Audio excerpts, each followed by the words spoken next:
todos, bem-vindos ao nosso painel, nossa sessão sobre estratégias ESG para impacto positivo, né? E eu trouxe hoje aqui para a gente conversar duas feras no assunto. Aldo Labak, que é Country Manager da Palladium no Brasil. Palladium é uma empresa de consultoria e parceira aí na execução de programas de impacto positivo. E o Fernando, um executivo aí na área de ESG, tem trabalhado aí já há muitos anos com isso, hoje atua como consultor também. E eu queria começar fazendo uma pergunta que acredito que todo mundo quer saber, né? Quer dizer, esse último ano nós tivemos aí uma explosão do tema ESG, né? Junto com empresas, investidores, os bancos também hoje estão muito envolvidos com isso, né? E a primeira pergunta é, cara, por que esse crescimento repentino, né? Explosivo no tema, né? Vamos lá. Aldo. Boa tarde, André. Antes de qualquer coisa, muito obrigado aí pela oportunidade de participar. Uma honra estar aqui conversando com vocês. O Fernando também, que conheço há bastante tempo. Enfim, muito honrado de estar por aqui. E um saludo a nossos amigos hermanos de Latinoamérica, que lo siento por el portuñol, pero creo que vamos en portugués y después seguimos las preguntas en castellano, si queréis. André, essa história do ESG, na minha opinião, é uma boa notícia, né, que chegou aí como um tsunami nesses últimos 2 anos, mas que tem muito caminho rodado já, né? Por causa de alguns eventos específicos, como as queimadas na Amazônia e, mais recentemente, a Covid, né, a pandemia, isso tomou uma dimensão muito maior e vem crescendo muito, porque eu acho que a sociedade civil passou a dar muita mais importância, né, com relação ao impacto gerado pelas grandes empresas no mundo, né? E quando eu falo impacto, começa pelo impacto negativo, né? Ou seja, será que eu vou colocar dinheiro num fundo de investimento que tem como uma das empresas investidas uma empresa que causa desastres ambientais?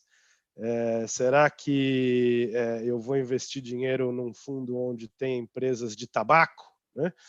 Então, eu acho que isso vem da parte dos clientes, na minha opinião, do mercado. O mercado passou a exigir, não só de empresas, mas de governos e de instituições financeiras, um olhar mais atento, né, ao impacto que essas empresas geram no mundo. Seja ele negativo, vamos minimizar o impacto negativo, seja ele positivo, ou seja, vamos valorizar e aumentar a nossa participação em empresas que comprovadamente ou geram menos, ou têm reduzido o impacto negativo que eles geram, ou têm aumentado o impacto positivo, ou buscam aumentar o impacto positivo através dos seus negócios, né?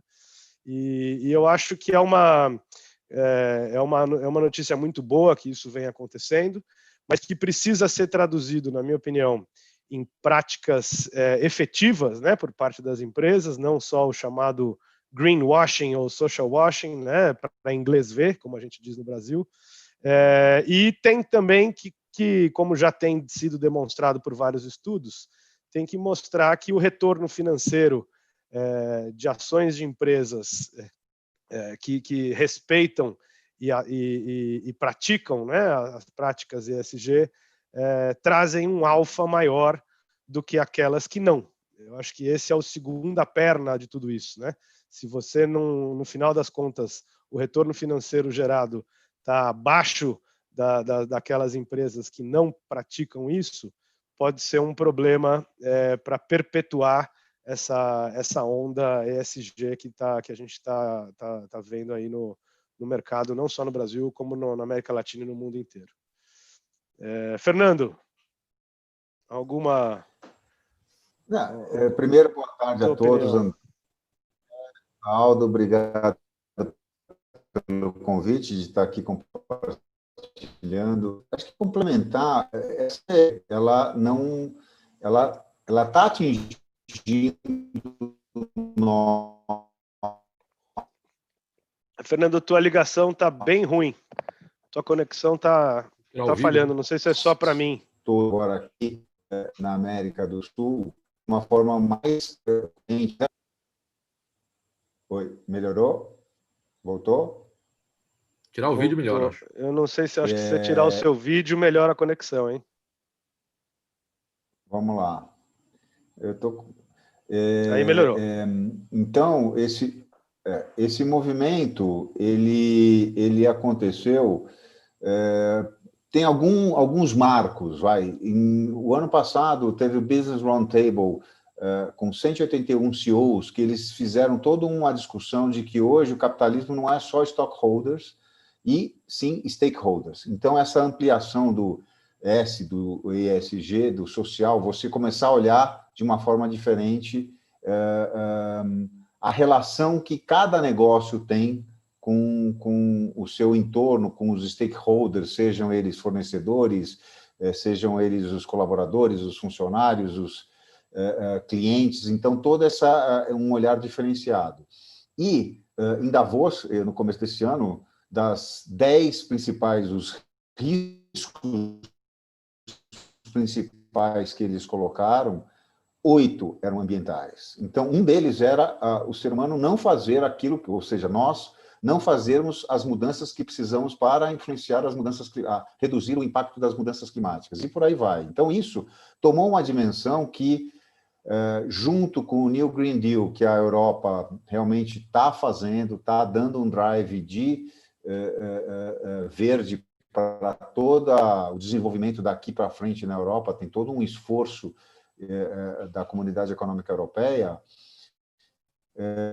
está fazendo essa onda do ESG se apresentar aqui para nós de uma forma mais contundente. E eu acho que o grande fator, acho que você comentou isso, Aldo, é que os investidores estão também entrando nessa onda. Ou seja, hoje os investidores que olhavam alguns com mais cuidado, eles estão se tornando também especialistas na questão ESG. Então, as empresas elas vão ter uma demanda maior para apresentar o que realmente, quais são os resultados que elas estão fazendo, não só econômicos, mas ambientais e sociais no processo, e qual é o processo de governança, né, que é o G da governança, que vai estar, vamos dizer, sendo estruturado com isso. Então, acho que esse é um movimento que veio para ficar, vivi para ver, né? Eu que trabalho há bastante tempo nessa agenda, eu acho que essa vinda dos investidores é um grande salto, e o Larry Fink, com a carta dele desse ano da BlackRock, trouxe contundentemente dados e fatos que estão fazendo essa inflexão. E a gente vê algum fundo norueguês soberano tirou dinheiro de 3 grandes empresas nacionais, 40 bilhões de dólares. Então, assim, está acontecendo já. É um fato que já tá aí. André? Eu só acrescentaria, obrigado, Aldo, Fernando, pelo início aí, e acho interessante porque hoje, se você olha para as estratégias corporativas, né, de empresas em vários setores, né, você vê que existe hoje uma convergência muito grande das estratégias corporativas para temas mais sociais e de impacto, né? Então, vou dar um exemplo, né? Hoje, as estratégias de empresas automotivas, né, elas te levam para a mobilidade, né? Quer dizer, que é um tema urbano, é um tema... empresas, por exemplo, na área de construção, né? Você vai para a questão de moradia, né? Que é a moradia sustentável, a moradia inclusiva, né? Mesmo na área de saúde, né? O setor de saúde hoje, que é a bola da vez, né? Haja visto o que aconteceu esse ano, quer dizer, também ele tem toda uma preocupação de acesso à saúde. Então, assim, no final das contas, as estratégias, né? Elas estão levando para esse lugar, né? e o ESG nos parece que é mais do que um modismo, né, que é a minha próxima pergunta, né, ela se tornou assim quase que uma necessidade. E aí, falando de modismo, né, que eu queria saber de vocês como não cair no modismo da gestão, né? Porque a administração, o management, ele vive já de muitos anos para cá, né? Entra e sai modismos. Por um tempo já nós tivemos a qualidade, né? Depois foi a época do planejamento, depois veio toda a questão aí do digital, que ainda permanece, né? Transformação digital. Então, assim, e como esse é um tema, vamos dizer assim, de atuação, né? Quer dizer, mais do que uma ferramenta de gestão, a gente está falando aqui de, cara, isso aqui é a sobrevivência do planeta, da sociedade, né? O tema é muito mais sério, é muito mais consequente do que simplesmente você colocar e tirar a ferramenta de gestão, né? Eu queria saber como é que vocês fazem, né? Como é que vocês fazem para... Como é que a gente faz para tornar ESG mais permanente, assim, algo mais incorporado aí na organização, né? Começo eu? Vamos lá. Começar, pode ser. Tá. André, na minha opinião, eu acho que tem aí dois desafios muito importantes e muito ilusionantes, como se diz em espanhol, né? Que é, de um lado, as áreas de responsabilidade social corporativa, né? As famosas departamentos de sustentabilidade, passarem a ter um olhar e conhecerem mais a fundo as necessidades do negócio em si, né? E não focarem simplesmente em ações de natureza nobre, né? Ou seja, devolver para a sociedade no formato de programas de impacto social e ambiental aquilo que a sociedade entrega para a empresa em valor financeiro, né? Eu acho que existe esse desafio muito grande de você migrar desse espaço para um espaço novo, onde a missão das áreas de sustentabilidade é contribuir diretamente para a maximização dos resultados de negócio, né? Que se transformam em lucros, em receita, em aumento de receita, aumento de número de cliente, através ou por meio de iniciativas de natureza social e ambiental que tenham um impacto positivo importante para a sociedade.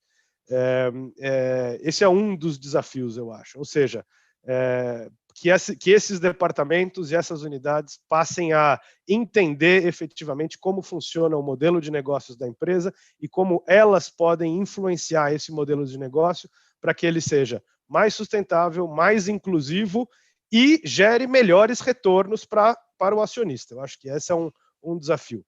E do outro lado, um desafio não menos importante, na minha visão, é que as pessoas de negócio passem a entender a importância da incorporação desse tipo de prática para a sustentabilidade das próprias operações, né? E em qualquer setor de atuação, né? Ou seja, um impacto negativo ambiental, se for minimizado, ele não só representa um menor custo para a empresa, mas ele pode eventualmente representar uma vantagem competitiva quando compara-se as práticas dessa empresa a uma outra empresa que também está na bolsa ou é parte de investimentos de terceiros, né? Então, eu acho que é um desafio muito significativo dos dois lados e que, se ambos os lados não convergirem para um consenso, né, de que práticas de impacto positivo ou para reduzir o impacto negativo da atuação da empresa no mundo, não é uma coisa importante para garantir, para perpetuar, né, essa geração de valor da empresa, vai ser mais difícil você superar esse momento de moda, né, de fashion, fashionable você ser ESG, né? E essa, na minha opinião, esses são os dois grandes pilares os dois grandes caminhos que, em paralelo, deveriam ser percorridos para garantir a perpetuação dessas práticas ESG ou de impacto positivo. Eu vou pegar essa onda do Aldo, porque eu acho que é por aí mesmo, a gente está falando de negócios. Eu acho que quando você fala ESG, você está falando de redução de custo, redução de risco, reputação e perenidade. Então, quando você olha hoje os negócios do ponto de vista de ESG e de impacto, a primeira coisa que você olha é o seguinte: qual é o impacto que a empresa tem na sua operação, por exemplo, de emissões de carbono, que hoje é um ponto que, se a empresa ainda não fez, ela vai precisar se debruçar. Não é um desafio tão grande, mas que é entender aonde ela realmente emite, o que ela impacta. E, por exemplo, nós estamos aqui com o Chile. O Chile já tem preço de carbono para algumas empresas. Isso está sendo discutido no Brasil. Em mais de 54 estados e países do mundo, você tem hoje precificação de carbono, você tem mercados de carbono em cap and trade. Então, ou seja, não é se, é quando efetivamente vai acontecer esse movimento de uma forma mais profunda, mas já gera aí mais de 88 bilhões de dólares em negócios. Então, a gente não está falando de uma coisa hipotética, é uma coisa que já está real. E o impacto que a empresa faz está diretamente ligado a como ela opera, o que ela gera de resíduos. Então, você está falando também de todo um processo de olhar para a tua operação e ver aonde é necessário você fazer essa redução ou este investimento para um impacto menor, ou um impacto positivo, que eu acho que aí é o desafio, né? Não é só você reduzir, e sim você neutralizar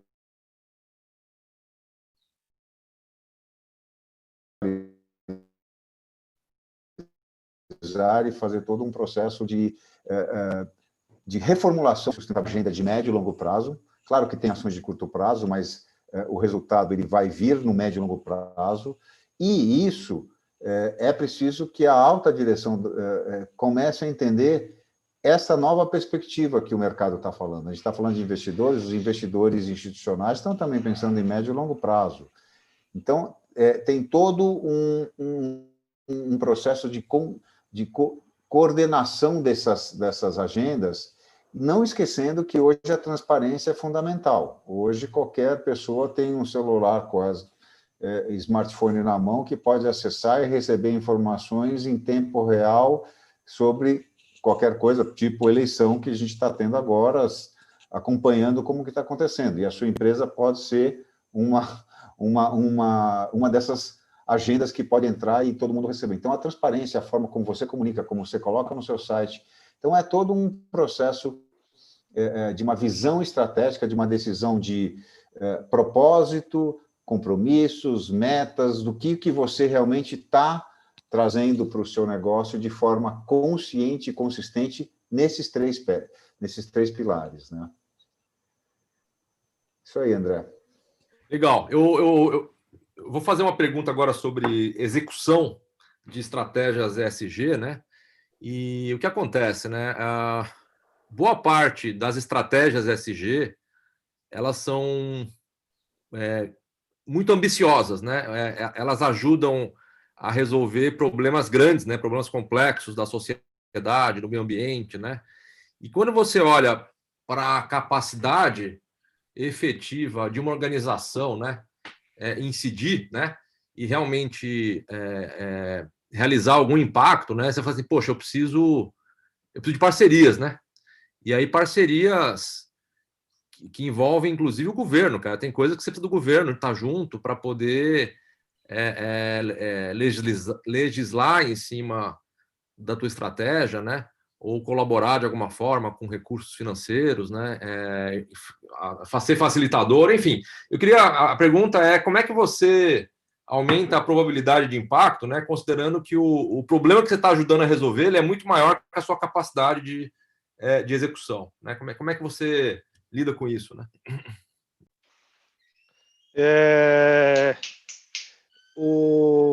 tem um artigo muito interessante que foi publicado na Harvard Business Review o ano passado, ou o ano retrasado, que fala de uma... Eu posso até disponibilizar para vocês aqui depois, para quem está participando, que tiver interesse, né?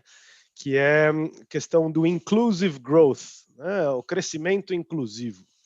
E nesse artigo, os autores eles estudaram diversos programas de grande alcance que foram executados nos últimos 10 anos e tentaram identificar programas de impacto positivo, né, que geraram impacto positivo, e tentaram identificar alguns pontos em comum entre todos esses programas, ou daqueles programas que performaram melhor, né, que entregaram maiores resultados sociais ou ambientais, o que esses programas tinham em comum, né, desde um ponto de vista de execução, né? Então, e é muito interessante que eles colocam 4 coisas fundamentais ou comuns, né, em todos esses programas que entregaram impacto significativo, né? A primeira é claramente uma visão sistêmica do problema. Não tente atacar, se você tenta atacar só o sintoma, né, de um problema social ou ambiental, o impacto que você vai gerar, ele é limitado ele é paliativo, né, àquele sintoma. Mas se você dá um passo para trás e tenta entender a cadeia de valor, né, que está em volta desse problema, ou dessa dificuldade, ou dessa oportunidade, é muito mais fácil você desenhar uma solução que seja mais perene do que alguma coisa mais paliativa. Esse é o número 1. O número 2 é esse ponto que você acabou de comentar, André, que é muito, muito interessante. Nenhuma dessas soluções que geraram efetivamente um impacto significativo foram executadas por atores de forma individual. Sempre foram desenhadas, concebidas e executadas através de parcerias, né, com outras empresas com os mesmos objetivos, mas em grande parte com um leque muito amplo de stakeholders ou de atores de naturezas diferentes, né, que se identificaram com esse desafio ou com essa oportunidade e juntaram esforços para fazer isso acontecer, né? O terceiro fator, desculpa me alongar aqui um pouco, mas é interessante esse artigo. A terceira parte é capital, né? Ficou muito claro que governo sozinho não consegue resolver problemas crônicos, os wicked problems, que eles chamam em inglês, né? Setor privado também não consegue e sociedade civil também não consegue. Então, é só através da combinação de recursos de diferentes naturezas que você consegue efetivamente criar uma solução de impacto para problemas dessa dimensão. E a quarta coisa em comum é você pensar nessas intervenções ou nesses programas desde um ponto de vista de longo prazo, né? Então, não é planejar um projeto só, executar esse projeto e alcançar os resultados desse projeto. Desde o desenho dessa intervenção, é importante você já ter uma ideia de como é que essa intervenção ou os resultados desse programa podem ser perpetuados uma vez que o recurso para executar esse programa acabe, né? Então, eu acho que esses são 4 pontos que, na minha opinião, são muito, muito relevantes para responder a tua pergunta, porque se você presta menos atenção em algum deles, a tua chance de perpetuar ou de maximizar o impacto que você pretende gerar através de uma determinada intervenção, ela pode ser reduzida de forma significativa. Essa é a minha opinião sobre isso. Eu acho que a tua opinião, na verdade, respondeu muito bem essa questão trazida pelo André. O que eu só vou complementar que é uma visão que eu vejo hoje algumas empresas fazendo, porque cada empresa tem seu budget. Então, ela não vai, como você colocou, resolver o problema, mas se ela juntar na sua região, entender o que está acontecendo com outros pares, com outros negócios e ir junto ao setor público, que muitas vezes é necessário você ter a intervenção do setor público, por mais desafiador que seja, a gente está falando de Brasil, aí você consegue atacar o problema de uma forma consistente. Mas eu acho que você trouxe aí um caminho muito bom para... E eu quero depois ler realmente essa matéria, que eu achei bem interessante. A gente está aqui nos minutos finais, né? E queria só pedir aí tanto para o Aldo como para o Fernando, né, que nos dissesse o seguinte, né? Se eu sou uma liderança, né? Esse evento aqui ele traz um capítulo chamado Change Makers, né? Que são as pessoas que estão empreendendo mudanças, né? Como essa do ESG, do impacto, né? Eu queria perguntar para vocês que características da liderança vocês julgam mais importantes para poder empreender ações nesse sentido, né? Quer dizer, o que você destacaria assim no papel da liderança, nas características da liderança para que essas coisas aconteçam?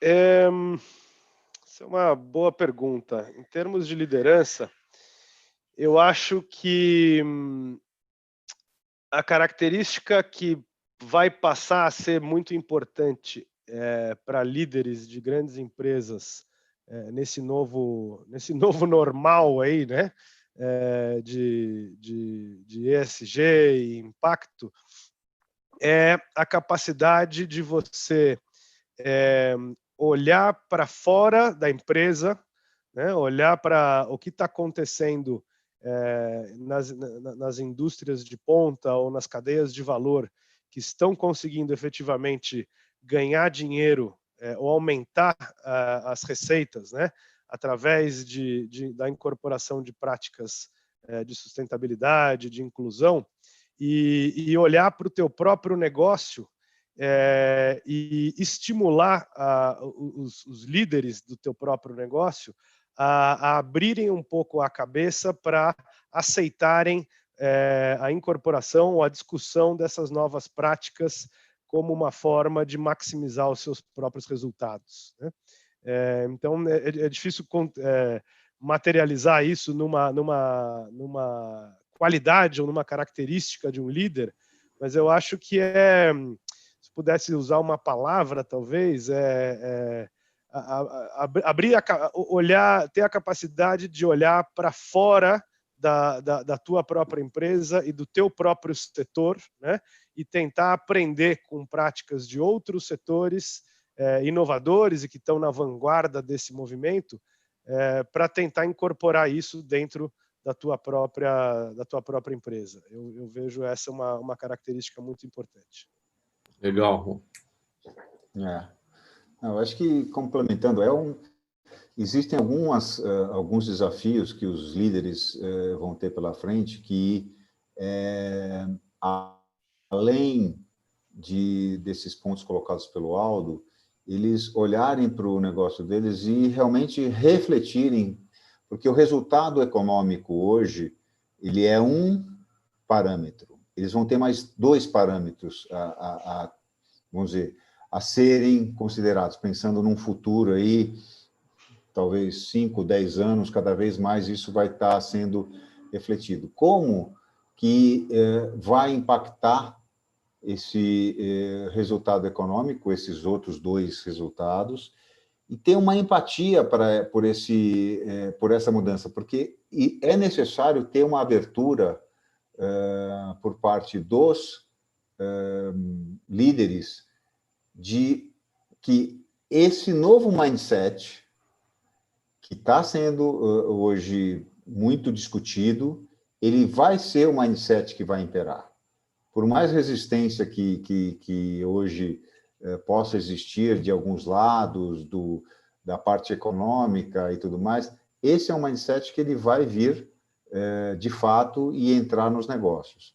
Então, um líder, ele tem que ser um exemplo, ele entender, ter essa empatia e ser o exemplo dentro da organização nesse processo de construção dessa agenda, porque é uma jornada, não é um processo que você vira uma chave, é uma jornada, e os líderes têm o papel de serem, vamos dizer, aqueles guias, aquela luz que vai levando essa mensagem para que toda a corporação entenda o recado nesse processo de co-construção, porque é uma co-construção também, né?